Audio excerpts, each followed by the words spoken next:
Kanya-kanya na ngayon ang paghahanda ng mga lokal na pamahalaan at mga residente sa bahagi ng North at Central Luzon tulad ng Cagayan, Isabela, Nueva Vizcaya sa Region 2, maging ang Central Luzon sa mga probinsya ng Aurora, Nueva Ecija, Bulacan, Pampanga at Tarlac na inaasahang makakaramdam ng hangin at ulan dala ng bagyong si Egay. Sa Aurora, kani-kanyang isinisilong na sa matataas na lugar ang mga bangkang pangisda sa bayan ng Dingalan, Baler at mga coastal towns ng San Luis, Dinalungan, Kasiguran at Dilasag.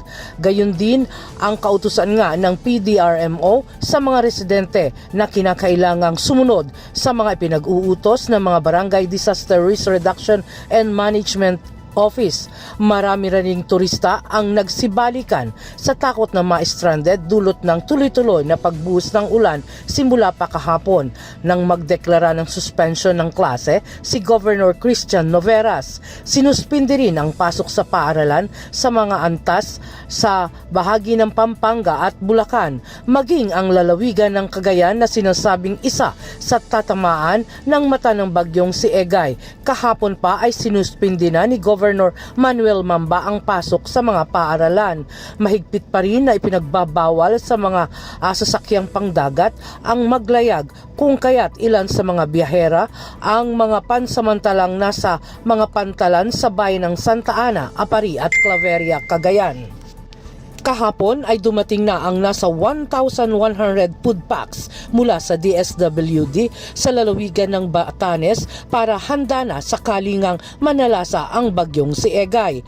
Inataasan din ni Governor Manuel Mamba na patuloy ang pagmumonitor sa Cagayan River na ito ang isa sa mga una na tumataas dahil nga ang karamihan sa mga tubig mula sa lalawigan ng Nueva Vizcaya at Isabela ay dito binabagtas at bumababa ang tubig. Sakali nga na magtuloy-tuloy itong mga pagbuhos ng ulan sa lalawigan ng Cagayan na nasa signal number 3 na, ay ipinag-utos ang forced evacuation lalo na sa mga residenteng nasa mga flood-prone area. Handa na rin ang mga rescue assets na inihanda ng provincial government sa pamagitan ng PDRMO. Ayon kay Rueli Rapsing, ay nakikipag-ugnayan na ito sa lahat ng mga matataas na opisyal tulad ng PNP, maging ang Philippine Army, Bureau of Fire and Development, maging ang bahagi rin ng mga Coast Guard na siya namang tumututok lalo na sa mga sasakyang pandagat. Sa ngayon ay nagpapatuloy pa rin ang mga pagbuhos ng ulan sa mga bahaging ito ng mga lalawigang nabanggit. Para sa kauna-unahang himpilan sa Pilipinas, DZRH, ito si RH25, Grace Vera Sansano. Tuloy-tuloy sa pagbabalita, tuloy-tuloy sa serbisyo, sama-sama tayo, Pilipino.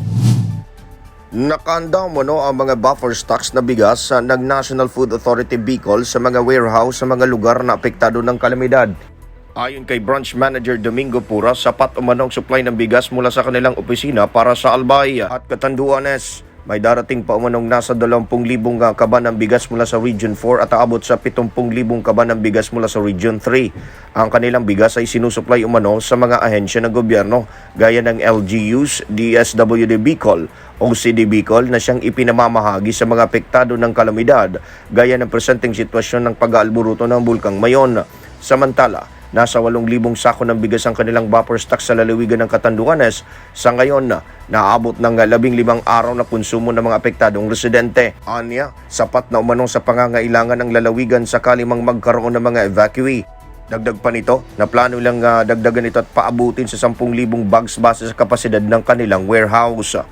Mula sa MBC Network News, ito si Ray Boton Jr. Tuloy-tuloy sa pagbabalita, tuloy-tuloy sa serbisyo, sama-sama tayo, Pilipino.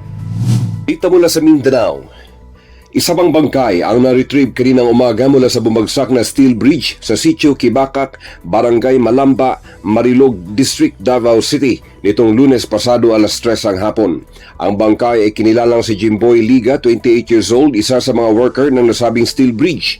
Mula kahapon hanggang kagabi, salitan ng tao ang tuloy-tuloy na retrieval operation ng mga tauhan ng USAR ng Davao Central 911, BFP Special Rescue Force at ng iba pang rescue group at umaasang makuha ng lahat ang mga natabunang katawan sa gumuhong tulay.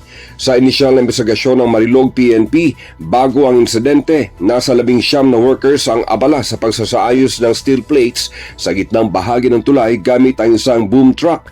Nung maganap ang insidente, 3 ang nakaligtas habang ang iba'y kasamang bumulusok pababa. Sa report pa rin ng PNP Marilog, ang mga na-retrieve na bangkay ay sina Rolando Abing, James Agiol at Jimboy Liga, habang hindi pa nakikilala ang isa at may 2 sugatan na ginagamot sa Kibalang Hospital. Matatandaang nakaranas ng malawakang pag-ulan sa bahaging ito ng Mindanao nitong Lunes dahilan ng mga malawakang pagbaha sa Pigcawayan, Cotabato Province at paglambot ng lupa sa bahagi ng Marilog dahilan ng pagbagsak ng ginagawang steel bridge. Mula sa kanunahan sa Pilipinas, DZRH, ako si RH19, June de Makutak, tuloy-tuloy sa pagbabalita, tuloy-tuloy na serbisyo, sama-sama tayo Pilipino. Balita mula sa lungsod ng Bacolod, umabot sa 598,000 pesos na halaga ng umano'y iligal na droga ang na-recover ng mga kapulisan ng Bacolod City Police Office Station 5 sa isinagawang drug buy-bust operation sa Purok, Kabulacan 2, Barangay Singkang Airport, lungsod ng Bacolod. Ang naresto kinilala na si BG Sorinio, 50 anyos, residente ng nasabing lugar. Ayon kay Police Major Jory Puerto, hepe ng Police Station 5, si Sorinio ang isang high-value individual o HBI at aktong nagbibinta ng iligal na droga sa isang police poster buyer. Dagdag pa ni Puerto na recover kay Sorinio ang 20 sachet ng umano'y shabu na more or less 88 grams. Si Sorinio ang detinado sa custodial facility ng Police Station 5 at maharap sa kasong paglabag ng Section 5 at 11 ng Republic Act 9165 o pag-iingat at pagbibinta ng iligal na droga. Mula sa Aksono Radyo Bacolod, dito sa Rex Cantong, tuloy-tuloy sa pagbabalita, tuloy-tuloy sa serbisyo, sama-sama tayo Pilipino.